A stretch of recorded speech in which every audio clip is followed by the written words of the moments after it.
Ration కార్డులపై vigilance surgical strike. హైదరాబాద్లోని 2 లక్షల మంది ఐటీ చెల్లింపుదారులు ఐటీ కార్డుతో రేషన్ బియ్యం తింటున్నారా?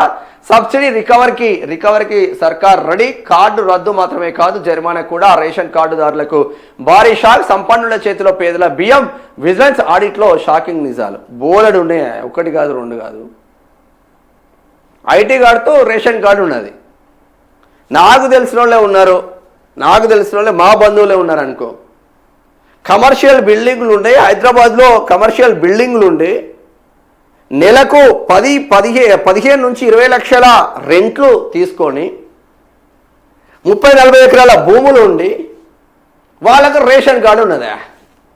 ఏం చెప్పు, ఏం చెప్పు మనవు? పేదోడికి అండాలి కదా ఆ బువ్వ పేదోడు తినాలి కదా. మనకేమైనా తక్కువ పడితే నిజంగా మనం గతి లేకుంటుంటే తింటే బెస్ట్. మళ్ళీ తీసుకురాబడితే వానికి అమ్మబడుతుంది. దాంట్లో కూడా దందా. తెలంగాణలో రేషన్ కార్డుల ప్రక్షాళన ప్రక్రియ ప్రకంపనలు సృష్టించింది. విజిలెన్స్ విభాగం అత్యంత రహస్యంగా నిర్వహించిన ఆడిట్లో విస్తుపోయే నిజాలు వెలుగులోకి వచ్చాయి. కేవలం హైదరాబాద్ నగరంలోని సుమారు 2 లక్షల మంది ఆదాయ పన్ను చెల్లింపుదారులు, జీఎస్టీ నెంబర్లు ఉన్నవారు పేదల కోసం ఉద్దేశించి రేషన్ కార్డులను కలిగి ఉన్నట్లు అధికారులు గుర్తించారు. ఏఐ సాఫ్ట్వేర్తో వేట గుట్టురట్టు. అనర్హులను గుర్తించేందుకు అధికారులు ఈసారి అధునాతన సాంకేతికతను ఆశ్రయించారు. ఆర్టిఫిషియల్ ఇంటెలిజెన్స్ సాఫ్ట్వేర్ సాయంతో పాన్ కార్డ్, జీఎస్టీ డేటాను రేషన్ కార్డులతో అనుసంధానించగా లక్షలాది మంది సంపన్నులు, ప్రభుత్వ ఉద్యోగులు తక్కువ ఆదాయం ఉన్నట్లు చూపి రేషన్ పొందుతున్నట్లు తేలింది. ఇప్పటికే 80% వెరిఫికేషన్ పూర్తయినట్లు సమాచారం. Subsidy recovery. అనర్హుల గుండెల్లో రైళ్లు. అనర్హులైన వారి కార్డులను రద్దు చేయడమే కాకుండా రేవంత్ రెడ్డి సర్కారు మరో కఠిన నిర్ణయం దిశగా అడుగులు వేస్తుంది.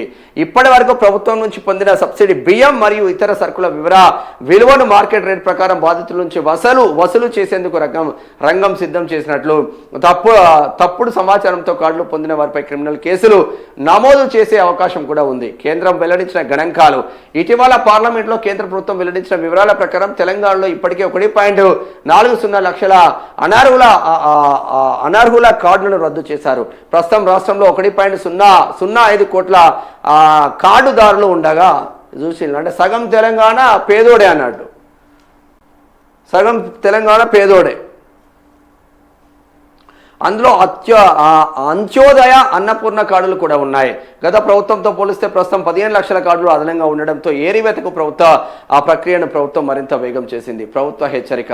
ఐటీ చెల్లింపుదారులు, సొంతంగా కార్లు ఉన్నవారు, ప్రభుత్వ ఉద్యోగులు వెంటనే తమ కార్డులను స్వచ్ఛందంగా అప్పగించకపోతే కఠిన చర్యలతో పాటు భారీ జరిమానాలు తప్పవని అధికారులు హెచ్చరిస్తున్నారు. మరి గిదే తతంగము. మరి భూములు కబ్జాలు పెట్టిన పైన ఎందుకో చర్యలు తీసుకుంటున్నావు రేవంత్ అన్న? ఇవంతా సామాన్యులు కదా, మిడిల్ క్లాసు, పైన క్లాస్ కాబట్టి మీరు చర్యలు తీసుకుంటారు. 2 లక్షల మంది ఐటీ చెల్లింపుదారులలో కూడా తెల్ల రేషన్ కార్డు ఉంది.